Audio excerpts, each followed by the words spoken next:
21 nannies ran from that mansion screaming, but when Mary Prince walked in, the Billionaire's twins didn't throw toys. They declared war. Bubblegum on the chandelier. Knives in the playroom. And still, she didn't flinch. Who was this woman, and how did she turn the house everyone feared into the home no one wanted to leave? Mary Prince froze in the marble hallway of the Carter estate, watching 5-year-old twins Ivy and Isla turn the pristine living room into a glitter-coated battlefield. One had wrapped herself in a shredded silk curtain like a royal cape. The other stood on the coffee table, cheeks streaked with tears and chocolate, smearing bubblegum across the chandelier as if painting defiance in sugar and shine. "Go away!" Ivy shouted, hurling a cushion so hard that feathers burst mid-air. "We don't want another nanny." Isla's voice trembled but matched her sister's fury. "We just want mommy back." Their words hit harder than the cushion. Mary didn't flinch. She saw through the tantrum to the ache underneath, 2 little hearts protecting the only thing they still controlled, their pain. Slowly, Mary stepped over the wreckage and crouched until her eyes met theirs. "You don't scare me," she said quietly. "I've met monsters, and they weren't 5-year-old girls with glue in their hair." The twins hesitated. No nanny had ever spoken to them without fear or fake cheer. Mary's voice softened. "I'm not here to take your mom's place. I'm here because I know what it feels like when your world disappears and nobody stays to help you pick up the pieces." The twins glanced at each other, suspicion flickering into confusion. "I'm not leaving," Mary added, straightening. "Give me 1 week. By the end of it, you'll see why." Before they could answer, heavy footsteps echoed from the corridor. "He's coming," Isla whispered, panic tightening her small face. "Daddy's going to be mad." The girls scurried behind the sofa, clutching each other. Mary stayed where she was. When the tall figure of Jimmy Carter, the billionaire everyone feared but no one really knew, filled the doorway, the air in the room shifted. But just a week earlier, in his glass-walled office high above Manhattan, Jimmy Carter had sworn he was done hiring nannies altogether, until one unexpected resume changed everything. "Welcome back, my beautiful family and friends. If you're already hooked and ready to dive into this powerful story, make sure you hit that subscribe button. And don't forget to drop a comment letting me know where you're watching from. Because tomorrow, I've got another story coming your way that's just as gripping, emotional, and unforgettable. And trust me, you don't want to miss it. Now, let's begin." Jimmy Carter stood in the doorway of his own living room, the one no longer recognizable. His eyes scanned the chaos, silver curtain rods bent in half, glitter on the walls, a faint smell of bubblegum and baby powder floating in the air. And in the center of it all, standing not retreating, was a young black woman with her chin high and her voice calm. She hadn't flinched when the twins bolted behind the couch. She hadn't spoken to him yet.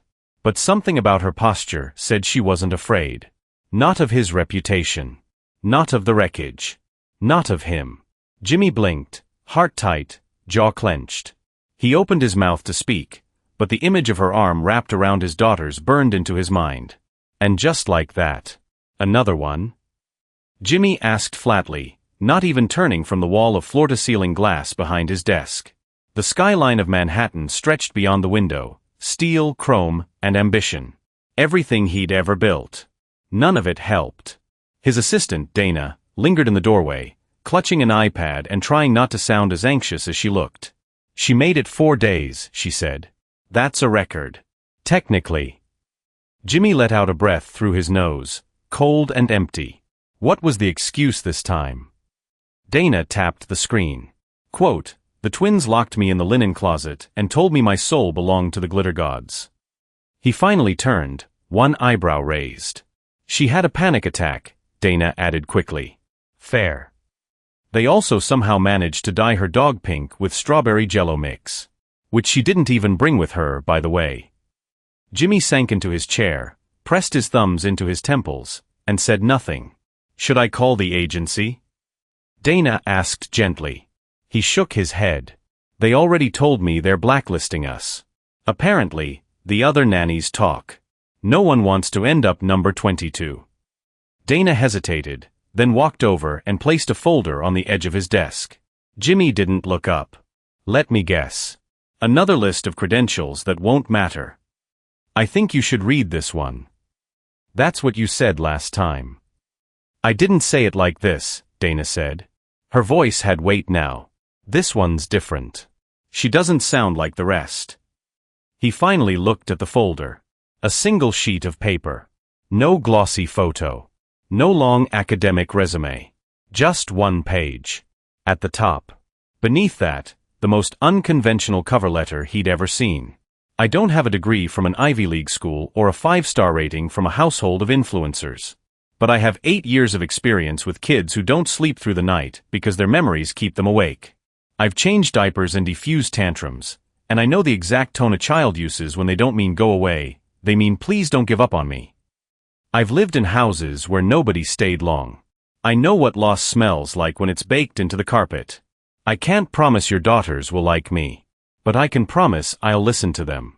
Not just their words, their fear, their silence, their defiance. I know what it's like to lose everything too young, and I don't scare easily. Jimmy read it twice, then again. He leaned back in his chair, one hand over his mouth. Where's she from? Bronx. Lives alone. Foster care kid. No scandals, no references either. The family she worked for most recently moved overseas. She didn't follow them. She wasn't fired? No. They wrote a handwritten letter, said she was the reason their adopted son learned to sleep without night terrors. Jimmy's fingers tightened around the paper. And she applied knowing about the twins, he asked. Dana smiled faintly. She sent her resume the same day the last nanny quit. He closed his eyes. 16 months ago, his wife collapsed at a gala. The brain aneurysm had taken everything from them in 30 seconds. He remembered standing on stage with a microphone still in his hand while a glass shattered on the ballroom floor. Ivy and Isla had been with the sitter that night. They didn't cry at the funeral. They didn't speak for 3 weeks. And then, like something inside them snapped, they began screaming. Now they screamed at everyone. He couldn't blame them. But he couldn't keep going like this. He tapped his knuckle on the desk. Call her. Tomorrow morning. No prep. No expectations. If she shows up, let her meet them. Dana raised her eyebrows. You're not going to do a formal interview? Jimmy's voice was flat. That is the interview. The ad hadn't surprised her. What had surprised her was how long she'd stared at it. Seeking full-time nanny for twin 5-year-old girls. Previous applicants have found the role demanding. Competitive compensation. Immediate start. That was rich people speak for. Desperate chaos. Will pay you not to cry in the car after. Mary sat at her small kitchen table, still in pajama pants, hair tied in a scarf, a chipped mug of lukewarm coffee going cold beside her laptop. She scrolled the listing again.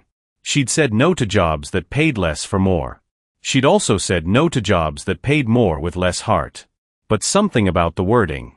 Something about the silence between those lines. She opened a second tab. Searched, Carter twins. The first photo made her stop breathing. 2 pale, angelic-looking girls at a charity gala with their mother. Isla hugging her father's leg. Ivy clutching a gold balloon. The next photo was of the funeral. Jimmy Carter in a black suit. Sunglasses. 2 identical girls in black dresses, eyes blank. The most recent tabloid headline read, Billionaire'S twins drive out 21st nanny. Mary didn't laugh. She clicked her email. Typed. Attached her 1-page resume. Stared at the send button. What are you doing, Mary? But her hands didn't shake. Not this time. She clicked send. Then she opened her cabinet and pulled down a photo taped to the inside of the door. Her brother at age 8. Her at 10. Both in plastic chairs outside their 3rd foster home. He was smiling. She wasn't. He died 2 years later. Mary had made a promise no one heard, to be the kind of adult she wished had shown up for them. Even when kids didn't want her. Especially then. It wasn't what Mary expected. There was no boardroom. No formal greeting. Just a front door opened by a housekeeper too tired to pretend she hadn't been crying. Go straight in. They're in the living room, she said. And good luck. Mary stepped over the threshold. Silence. Then, a crash. A squeal of laughter. A second crash. She didn't hesitate. What she found was destruction. Luxury furniture turned playground. Stickers on the walls. a tiara floating in a dog's water bowl. And in the center of it all, Ivy and Isla Carter, chaos incarnate, grief made small and furious and sticky. Mary didn't reach for her phone. She didn't call for help. She crouched. And then she smiled. The first thing Ivy threw was a sippy cup. It sailed through the air like a warning shot, splashing pink strawberry milk across the edge of a velvet armchair. Mary Prince caught it in one smooth motion before it hit the floor. She didn't flinch. She didn't yell. She simply looked at Ivy. "You have a good arm," Mary said calmly, examining the dripping lid. "Baseball." Ivy blinked. Isla shrieked. Not the silly kind of scream kids let out for fun. No, this one had heat behind it. Old hurt. An explosion with nowhere else to go. It echoed off the marble walls like thunder trapped in a box. Still, Mary didn't raise her voice. She didn't scold. She knelt, slow and steady, and looked Isla in the eye. Her voice dropped to a whisper. What she said, no one else heard. But whatever it was, it froze Isla mid-sob. She didn't stop crying, but the shriek stopped. She just stared at Mary, uncertain. Suspicious. Mary reached for a tissue, handed it to Isla, and turned back toward the chaos. There was so much glitter on the floor it looked like someone had smashed open a unicorn. Mary straightened her shoulders, picked up a discarded pillow, and began tidying without saying a word. No sighs. No huffs. Just quiet, deliberate movements. "I used to make messes like this," she said softly, almost to herself. "But mine were from being scared." The twins looked at her like she'd spoken in code. Because she had. Grief recognized grief. Even when it wore glitter. From the hallway, Jimmy Carter watched all of it. He hadn't meant to linger. He'd come to tell her the interview was over. That she could go. That she'd lasted longer than the last one, but it wasn't worth her time. But when he turned the corner, she was already kneeling. And for the first time in almost a year, no one was screaming. He stood still, hidden in the shadow just beyond the archway, arms crossed, heart confused. He hadn't seen his daughters look at anyone like that, not even him. Ivy, mouth tight with suspicion, hovered near the edge of the couch. Isla had backed herself into the corner, blanket clutched like armor. And Mary? She was calmly scooping glitter into her palm, humming softly under her breath. Like she'd been here forever. Like the chaos didn't scare her one bit. "Why aren't you mad?" Ivy demanded suddenly, her voice high and defiant. Mary looked up. "Why would I be mad?" "We ruined stuff," Isla added. "We ruin everything." Mary rose slowly and walked over, not too close. She sat cross-legged on the floor, eye level with both girls. "I don't see ruin," she said. "I see a mess. A big, sparkly mess. But messes can be cleaned." "No one else says that," Ivy muttered. "I'm not everyone else," Mary said. A pause. Then, with the kind of hesitation only a grieving child could deliver, Ivy asked, "Do you know what happened to our mom?" Mary didn't lie. "I know she's not here anymore," she said. "And I know that hurts." Silence. The girls didn't speak. But they didn't run either. Mary smiled. "You don't have to talk about her. Not if you don't want to. But if you ever do. I'm good at listening." They didn't say anything more. Mary stood and dusted glitter from her knees. She surveyed the battlefield of the living room, princess tiaras, broken crayons, curtain shreds. "All right," she said with a half-smile. "This place looks like a fairy tale exploded. What do you say we take 5 minutes, clean up the couch, and then have tea?" Isla tilted her head. "Real tea." Mary grinned. "The kind with marshmallows and cookies." 10 minutes later, the three of them sat at the low round table in the sunroom. Mary poured lukewarm peppermint tea into mismatched cups. Isla stirred hers with a plastic spoon. Ivy dipped half a graham cracker until it fell apart and sank like a shipwreck. They were quieter now. Still tense. Still guarded. But their eyes flicked toward Mary more often. Studying her. Weighing her. She let them. No rushing. No forced conversations. Just tea. And breathing. And something else beginning to grow. Curiosity. Jimmy watched through the glass from the kitchen. There was something about this woman. Something grounded. Like she wasn't trying to impress anyone, just to be present. It was unnerving. He stepped into the room. Ivy stiffened. Isla looked down. Mary glanced over and stood. "Mr. Carter," she said, voice even. Jimmy cleared his throat. "I came to check in." Mary nodded. "Of course." He hesitated, then looked toward the girls. "You okay?" he asked. Ivy shrugged. Isla gave a tiny nod. He hadn't expected an answer. He turned to Mary. "You handled them well." "They're not a problem," she said gently. "They're grieving." Jimmy's jaw ticked.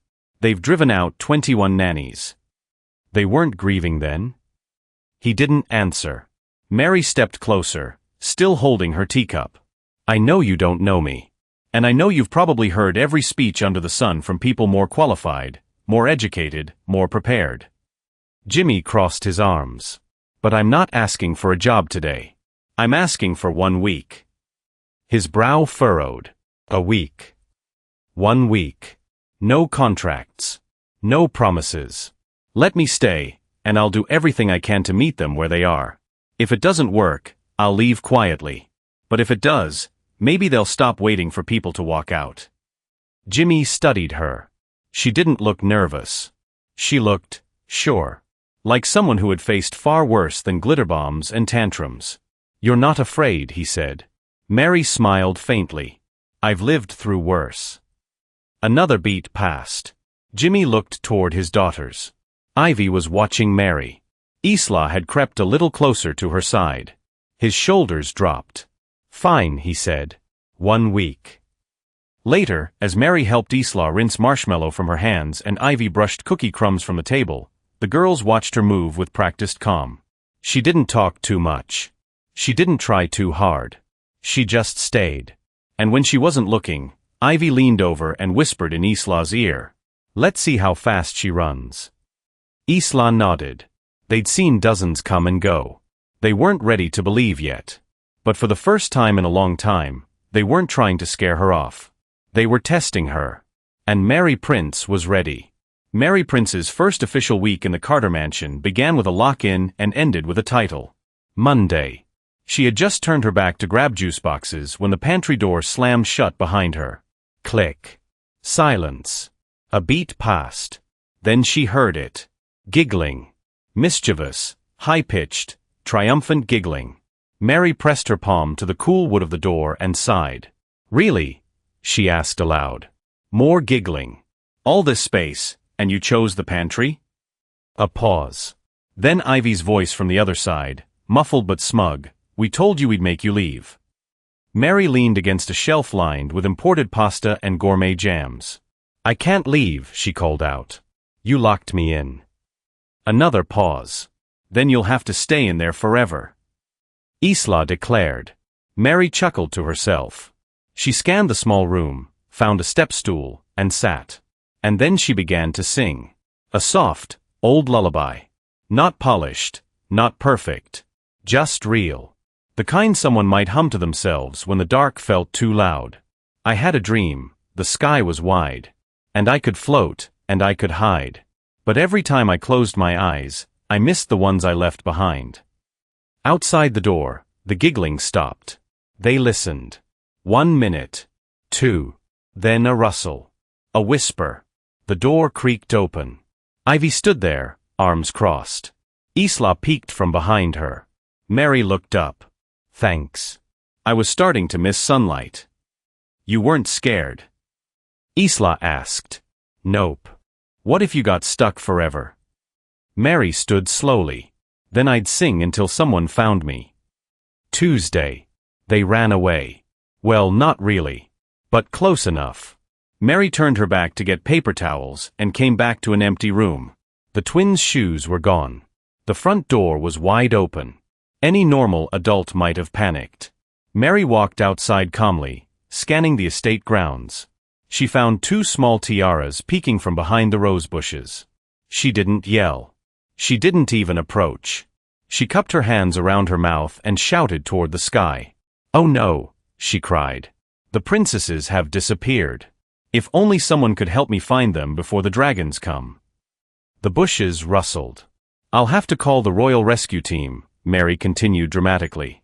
"I think we need glitter shields and marshmallow swords." Tiny giggles broke through. Isla popped up first. "We're not hiding." "You're not." Mary gasped. "You mean you've been guarding the kingdom this whole time?" Ivy stood beside her sister. "Exactly." Mary knelt and offered her hand. "Then I am deeply grateful for your service. As thanks, I offer you cinnamon toast and strawberry tea." Isla whispered to Ivy, "She's weird." Ivy whispered back, "But kinda fun." Wednesday. A broken perfume bottle changed everything. Mary didn't know what had happened at first, just the sound of glass shattering, followed by quiet sobbing. She found Ivy crouched beside the mess, trembling. "It was Mommy's," Ivy choked. Mary didn't step around the glass. She crouched right there, bare knees on the tile, and gently took Ivy's hand. "Tell me about her," she said softly. Ivy didn't answer right away. But she didn't pull away either. After a long silence, she whispered, "She smelled like peaches." Mary squeezed her hand. "Let's save that memory." They cleaned up together. Then Mary brought out a small box from her bag, a wooden one, nothing fancy. "I used to write letters to someone I lost," she said. "Things I was scared to say out loud." She handed Ivy a small notepad and crayon. "Write her something," Mary said. "You don't have to show me. Just write." Ivy hesitated, then nodded. 10 minutes later, she tucked a folded note into the box, closed it, and hugged it to her chest. She didn't speak the rest of the day. But that night, she placed the box on her windowsill like a tiny altar. Thursday. It was raining. Isla hated thunder. Mary noticed that on Monday. So when the skies cracked open, she brought out the pillows and blankets and turned the living room into a storm-safe cave. Jimmy entered mid-afternoon and froze at the doorway. The mansion's cold, sleek lines were now interrupted by couch cushions, soft lamps, and the sound of a ukulele. Mary was singing again. A different song this time. Isla was curled up beside her, wrapped like a burrito in a purple blanket. Jimmy watched from the shadows again. Something inside him stirred, something tangled and half-forgotten. For a moment, he just stood there, listening to the woman singing softly with a child tucked against her chest. Then Isla looked up, spotted her father, and ran to him, arms open. He caught her by instinct. She hugged him tight. For the first time in months. He didn't know what to say. When Isla ran back to Mary, Jimmy remained rooted in place. Confused. Haunted. Moved. He said nothing. But that night, he didn't work late. He ate dinner with them. Friday. Mary found glitter in her hair. In her tea. Even in her shoes. But she also found drawings tucked under her pillow, stick figures with crayon smiles, labeled Mary the Brave. She kept every one. The girls were still testing her. But less often. Less cruelly. They'd begun to follow her into the kitchen, asking questions.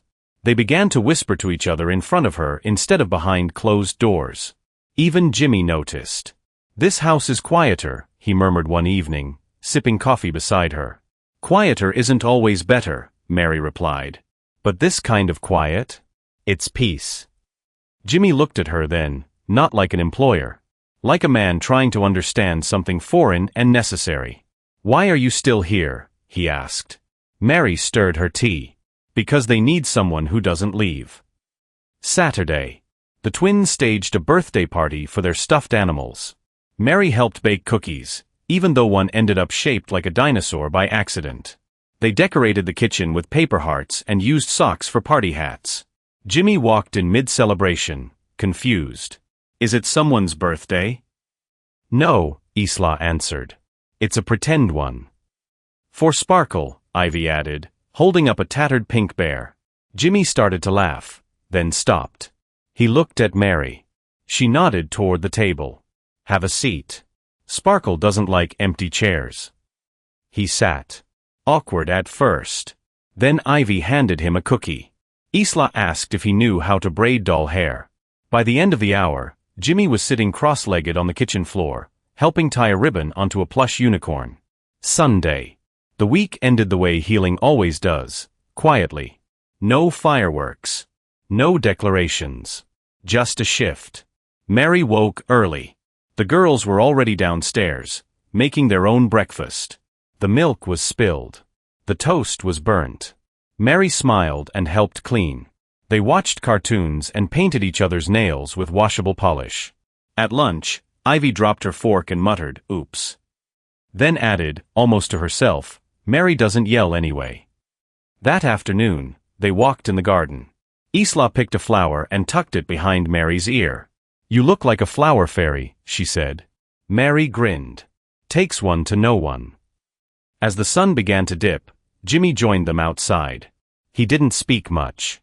He just walked beside them, hands in his pockets, eyes soft. Later that night, after the girls were tucked into bed and the last of the storybooks had been closed, Ivy leaned close to Mary. "You're different," she whispered. Mary stroked her hair. "How so?" "You're someone who doesn't leave." Mary's throat tightened. She kissed Ivy's forehead and whispered, "I'm trying not to." It started with a phone vibrating across the marble counter. Mary didn't notice it at first. She was too busy trying to get the twins to finish breakfast without turning oatmeal into body paint. But Jimmy did. He reached for the device, read the screen, and went perfectly still.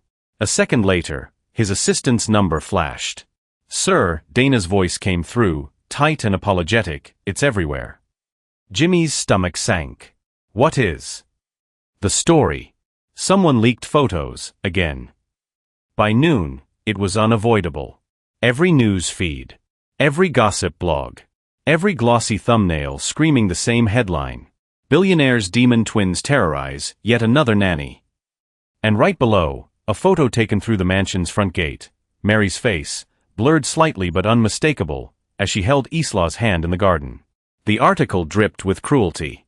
Sources close to the Carter household claim the latest hire, an inexperienced black woman named Mary Prince, lacks the professional background to manage the children's severe behavioral issues. According to former staff, the twins have been emotionally volatile since their mother's death, but bringing in an unqualified nanny without proper training is nothing short of reckless. Insiders say the billionaire's grief has clouded his judgment. Jimmy slammed his phone face down on the counter. Mary was folding laundry on the couch, humming under her breath. She didn't know yet. "Jimmy?" she asked, glancing up. He didn't answer. His jaw tightened. His pulse thudded in his ears. When Dana arrived 15 minutes later, her expression said everything. "PR is in meltdown," she said softly. "The story's got traction. People are screenshotting it, tagging you. The comments," she hesitated. "They're brutal." Jimmy rubbed a hand over his face.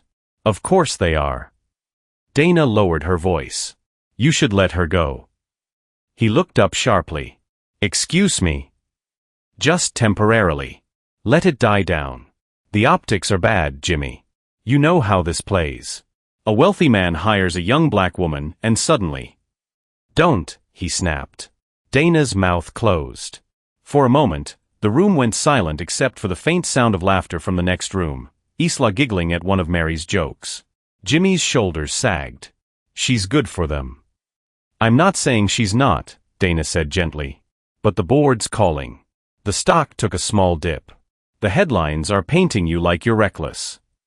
Jimmy stared at the floor. "They can paint what they want."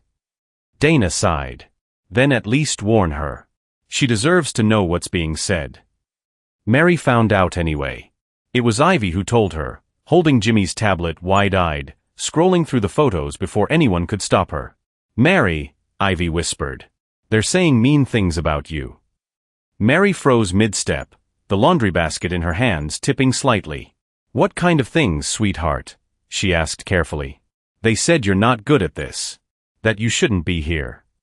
Ivy's lip trembled. "And that we're bad." Isla clung to her sister's arm. "They said we're monsters." Mary knelt instantly, taking the tablet from Ivy's hands and setting it face down on the rug. She didn't look angry. She looked sad. She took both girls' hands in hers. "You're not monsters," she said softly. "You're children who miss their mom." "But they don't know that," Ivy cried. "They'll make you leave too." Mary's throat tightened. "Hey," she whispered, pulling them close. I'm not going anywhere. That night, after the twins were finally asleep, Jimmy stood in the doorway of the dimly lit living room. Mary sat on the couch, her posture straight but her expression weary. He stepped inside slowly. "I'm sorry," he said. She looked up. "For what?" "For this," he said, gesturing vaguely at the air, the noise, the headlines that hung invisible between them. "You didn't sign up for this level of insanity." She gave a small, tired smile. "I signed up for Ivy and Isla." Jimmy hesitated. "You saw the article." "I did. And I've been called worse," she said simply. "But it's not about me. It's about them." He frowned. "The girls." She nodded. "Do you know what happens when kids hear people talk about them like that? When the world decides they're broken before they've even grown up." Her voice stayed calm but carried a quiet fire. "They start to believe it." Jimmy exhaled. "Mary." "They've had enough people leave," she interrupted gently. "I won't be another ghost." Her words hit him harder than she could have known. He looked away, jaw tight, throat thick. For a man used to solving problems with money, he suddenly felt completely powerless. By morning, the front gate was surrounded by reporters. Jimmy's security team moved fast, blocking the cameras, rerouting deliveries, but the damage was done. Even the neighbors stared. Inside, the twins huddled on the couch, wrapped in blankets, watching the chaos from behind the curtains. Mary stood behind them, hand resting lightly on Isla's shoulder. "They'll get bored soon," she murmured. "They always do." "Are they here because of us?" Ivy asked. "Because of me," Jimmy answered from the doorway. Both girls turned toward him. "Did we do something wrong?" Isla whispered. "No," he said immediately. "You didn't." Mary glanced back at him, searching his face. Jimmy cleared his throat. "You two have been incredible this week. Don't listen to anyone outside this house. They don't know you." Ivy frowned. "Then why do they talk about us?" Jimmy hesitated. "Because some people talk about things they don't understand." Isla looked down at her blanket. "Like mommy." That silenced him. Mary knelt beside the girls again, her tone quiet but firm. "You both listen to me, okay? What people say about you doesn't make it true. The world doesn't get to decide who you are. You do." Isla nodded slowly. Ivy clutched Mary's sleeve. Jimmy just stood there, heart heavy. When had this stranger become the only person who could calm them? Later that day, PR descended like a storm. Emails, statements, planned damage control interviews. Jimmy sat at the dining table while his phone buzzed endlessly. "We can spin this," Dana said, pacing. "We'll highlight your philanthropy, downplay the personal side. Keep the twins out of sight for a while." Jimmy rubbed his forehead. "They're 5, Dana. Not liabilities." "I'm talking optics," she said. "The board is already asking questions about your household stability. Investors." "I don't care about investors right now." Dana stopped pacing. "You should." Mary entered quietly with a tray of snacks for the twins and froze when she caught the tension. "I can come back," she offered. "No, stay," Jimmy said quickly. Dana looked between them, uneasy. "Mary, you've been incredible, but this is a bad situation, for everyone. Maybe taking some time away." "I'm not leaving," Mary said calmly. Dana blinked. You saw the coverage, right?" Mary's gaze was steady. "I did." "Then you understand." "I understand what leaving looks like," Mary cut in, her tone sharper now. "I've watched too many people walk out on kids who just needed someone to stay." The room fell quiet. Jimmy looked up from his phone. For a long moment, their eyes met. And he realized, she meant it. That night, after the last email had been sent and the last headline had slowed its climb through the algorithm, Jimmy found Mary sitting in the garden. The twins were asleep. The house was finally still. "Rough day," he said. She didn't turn. "I've had worse." He smiled faintly, sitting beside her on the bench. "You really don't scare easy." Mary looked at him, her expression soft but resolute. "If I scared easy, I wouldn't be here."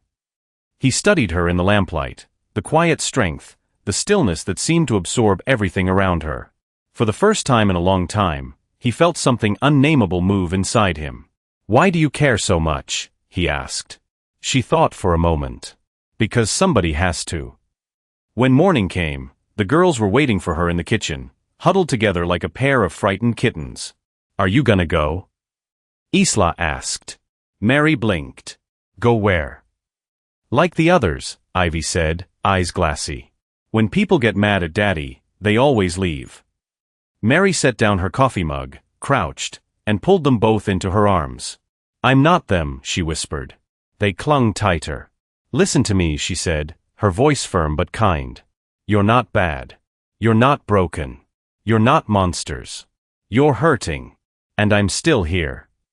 Isla buried her face in Mary's shoulder. Ivy's small hand clutched the back of her sweater. Jimmy stood in the doorway again, watching this scene, the one that broke and mended him all at once. Because in that moment, surrounded by quiet sobs and a woman who refused to leave, Jimmy Carter realized that for the first time since his wife's death, his house didn't feel hollow anymore. It felt alive. And for now, that was enough. The knock on the front door was sharp and deliberate, 3 steady raps that cut through the morning calm like a blade. Ivy was mid-bite into her banana, and Isla was humming while coloring on the kitchen floor.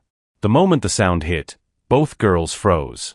Their eyes darted to Mary, fear blooming so fast it made her chest ache. "Stay here," Mary said softly, wiping her hands and walking calmly toward the door. Jimmy was already standing in the foyer, freshly shaven and unreadable in a navy cashmere sweater and slacks. He glanced at her but said nothing. He didn't have to. They both knew who it was. When Mary opened the door, the woman on the porch wore regulation black slacks and a weathered brown coat, clipboard in hand, ID badge glinting in the sun. Her hair was salt and pepper, pulled back in a tight bun. Her mouth a flat, skeptical line. "Mrs. Durham," the woman said, not offering a smile. "Child Protective Services." Mary nodded. "We've been expecting you." The social worker stepped in with clinical precision, her gaze scanning the foyer like a scanner, each corner, each molding, each misplaced shoe. "We received an anonymous complaint. The 5th in 2 months." Ivy and Isla peeked out from behind the wall. The woman noticed them immediately. "Oh," she said under her breath. "The infamous twins." Both girls shrank back. Mary stepped slightly in front of them. "They're 5," she said gently, but her tone had steel in it. "Not infamous. Just hurting." Mrs. Durham arched an eyebrow. "May I speak with the parent?" Jimmy approached then, nodding stiffly. "Jimmy Carter. I assume you'll want full access." Mrs. Durham's eyes were shrewd. That would be ideal. "Then stay," Mary said, to both their surprise. "For the week. See everything. Not just the bad days someone called about." The social worker turned to Mary with a look of amusement, maybe even slight admiration. "I don't usually stay. I interview. Inspect. Leave." "This time," Mary said, "stay. Watch." There was a beat of silence. Then Mrs. Durham pulled a notebook from her bag. "Very well." Monday afternoon, Mrs. Durham took her place at the edge of the room like a courtroom observer. That day, she saw Ivy interrupt storytime with a meltdown when Mary read from Where the Wild Things Are. "I hate monsters." Ivy screamed. Mary didn't flinch. "I used to hate monsters too. Until I realized most of them were just scared people in disguise." Ivy stared at her, then climbed into her lap and fell asleep. Mrs. Durham took notes but said nothing. Tuesday the girls helped Mary cook banana pancakes, clumsily cracking eggs and giggling when flour dusted Mary's curls. "I used to cook with my mom," Isla said suddenly, voice small. The kitchen went silent. Mary didn't push, just smiled. "Do you want to tell me what she made best?" "Waffles," Isla whispered. That night, they made waffles. Mrs. Durham's pen paused in midair. Wednesday after breakfast, Mary helped the girls create a feelings box. Inside went a ribbon from their mom's old scarf. A note Ivy wrote, "I miss your voice." A photo of the 3 of them before the gala. They placed it gently on the shelf. Later, Mary whispered to Jimmy, "They're starting to let the grief out." He nodded, but his eyes were watery. Thursday, in the middle of folding laundry, Isla ran to Mary and wrapped her arms tight around her waist. Mrs. Durham looked up from her notepad.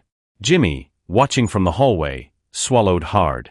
Mary simply smoothed Isla's hair and said, "Thanks for the hug. I needed that." Friday morning, Mrs. Durham asked to speak privately with the girls. They agreed. Later, she told Mary, "They said you don't yell, that you don't lie, and that you don't leave." Mary smiled but didn't reply. She didn't need to. Saturday evening, Jimmy came home late to find the girls asleep on the couch, tangled around Mary like vines. Mrs. Durham stood in the kitchen sipping tea. "I've done this job 20 years, she said. "I've never seen children this wounded open up like that. Not in 6 days." Jimmy leaned on the counter, exhausted. "So what happens now?" Mrs. Durham watched him carefully. "You don't need a better nanny, Mr. Carter. You need to marry that woman." Jimmy blinked. "She's the glue. Without her, this house crumbles again." And with that, Mrs. Durham packed her things, left her card, and walked out into the night. The house was quiet, except for the faint hum of the dishwasher and the whisper of wind against the tall windows. It was the kind of silence Jimmy Carter used to crave, clean, uninterrupted, orderly. Now it made his skin crawl. Too much quiet meant something was about to go wrong. And he was right. It began with a sound he hadn't heard in months, Ivy singing. At first, it was a whisper. The same lullaby his late wife used to hum when she brushed the girl's hair, "You are my sunshine." But Ivy's voice cracked halfway through, and the melody curdled into a sob. Jimmy shot up from the armchair in his study, the financial report forgotten on his lap. When he got to the girl's room, Mary was already sitting beside Ivy's bed, gently stroking her back. Isla sat up, wide-eyed and frightened, clutching a stuffed elephant like it was a life raft. Ivy's face was blotchy and wet. "She used to sing that to us before bed," she cried. "Every night. And now she's gone, and it's all quiet, and I hate the quiet." Jimmy stepped inside, helpless. "Sweetheart. Don't call me that." Ivy shouted, not at Mary, but at him. "You don't even like us." That hit harder than Jimmy expected. Isla suddenly whimpered. Mary noticed the wet patch spreading across Isla's bed. She didn't gasp or rush. She simply reached for a towel, wrapping Isla up gently before lifting her into her arms. "It's okay, baby," Mary whispered. "Nightmares aren't your fault." Isla buried her face in Mary's neck and sobbed.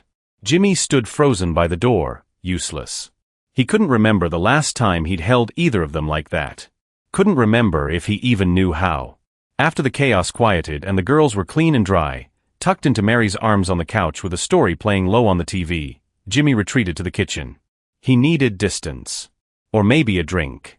Instead, he reached for a glass of water and leaned against the counter, shoulders hunched. Mary appeared a few minutes later. She didn't speak right away, just washed Isla's sheets in the sink, her motion steady, practiced. "You okay?" she asked softly. He shook his head. "No." The glass clinked softly as he set it down. He ran both hands through his hair and leaned over the island, like the granite could hold him upright. "I don't know how to do this, Mary," he said, his voice raw. "I try.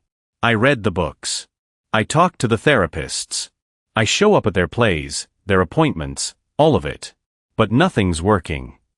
He met her eyes finally. "I don't know how to be enough for them. I don't even know how to be me anymore." Mary folded the damp sheet and placed it aside. She didn't rush to reassure him. Didn't offer platitudes. When she spoke, her voice was quiet but solid as bedrock. "They don't need the man you were," she said. "They need the man who stays." Jimmy blinked. "You keep showing up," she continued. "Even when you're exhausted. Even when it's messy. Even when you think you're failing. That matters more than being perfect." He dropped into a kitchen stool. "They hate me, Mary." "No," she said firmly. "They're scared. Scared you'll disappear again like she did. And grief doesn't have logic. It only knows how to scream until someone listens." Jimmy looked down at his hands. "I don't know how to listen." Mary walked around the island and set a hand gently on his shoulder. "Start by being there. That's the loudest kind of listening there is." There was a long silence between them. Then Jimmy stood. He didn't say another word. He just walked down the hall and into the living room. Ivy and Isla were still curled on the couch. Their eyes fluttered open as he approached. "Daddy?" Ivy asked, rubbing her eyes. "I'm here," he said softly. "Come on. Let's go to bed. I'll tuck you in." The girls looked at each other, confused. Then slowly, they nodded.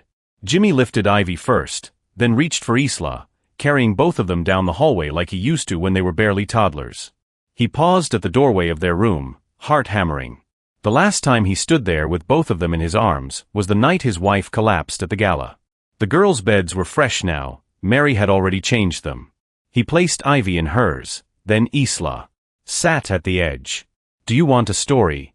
he asked. They shook their heads. Ivy reached for his hand. Isla followed. So he just sat there. Silent. Present. And for the first time in a year, Jimmy Carter didn't feel like a CEO or a failure. He just felt like their dad. And somehow, that was enough. The house was unusually still.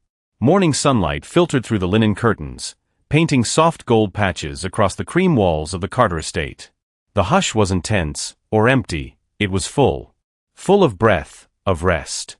Of something that had been missing for far too long. Mary Prince stood in the kitchen, her apron dusted with flour from the half-made banana muffins on the counter. She hummed softly as she cleaned, half listening for the familiar sound of twin feet barreling toward her. But the girls were still asleep upstairs, and Jimmy was, for once, not buried behind closed doors or emails. Somewhere in the house, he was being still too. She reached into the apron's pocket for her phone, and instead found something else. Folded into a clumsy triangle, crumpled and slightly sticky, was a piece of construction paper. Bright purple. The handwriting was unmistakable, thick, looping crayon strokes in two different shades, pink and orange. Mary unfolded the note with careful fingers. "Dear Mary Prince, please stay. We love you. You didn't leave. Love, Ivy and Isla." She didn't even realize she was crying until a teardrop splattered the crayoness in stay. Her knees gave a little, and she sat down on the kitchen stool. She clutched the note to her chest like it was something sacred.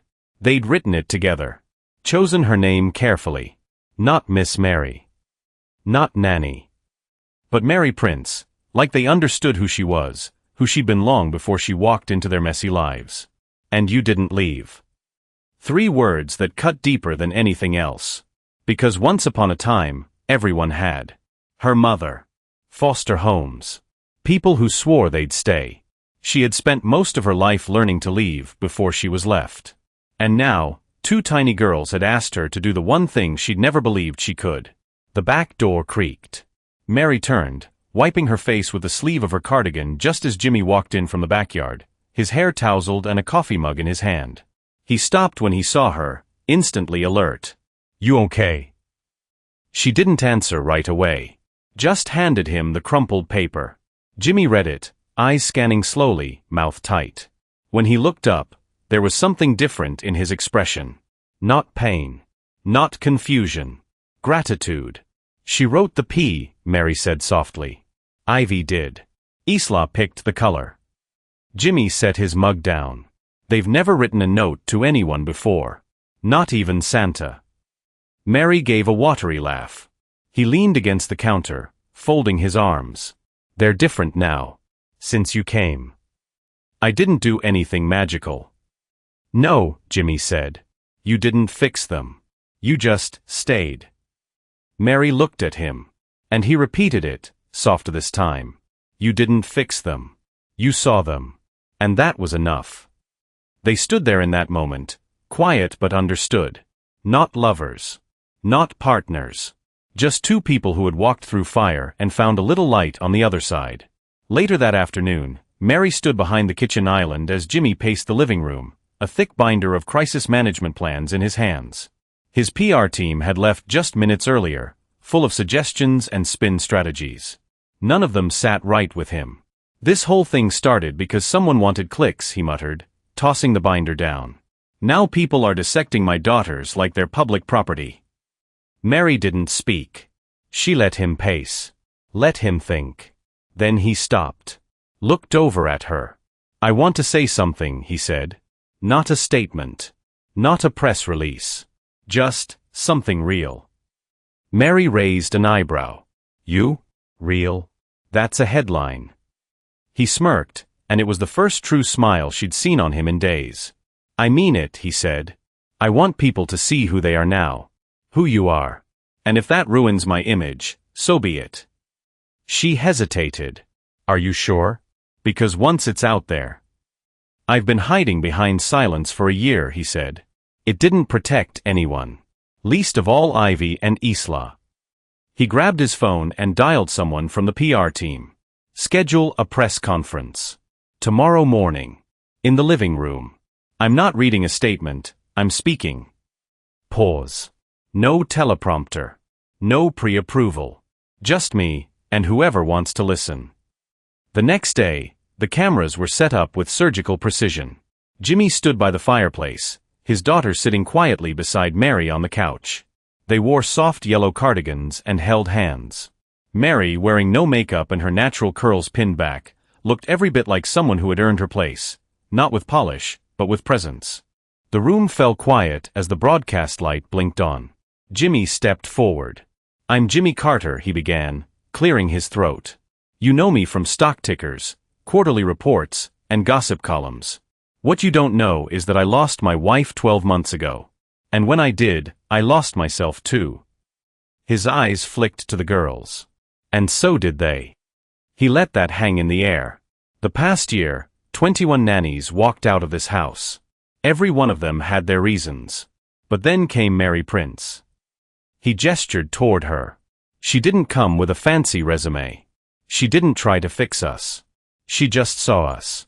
She saw my daughters, not as problems, but as people. And somehow that was enough. Mary looked down, her cheeks coloring. "There's been a lot of talk in the media lately," Jimmy continued, "about how hard my daughters are.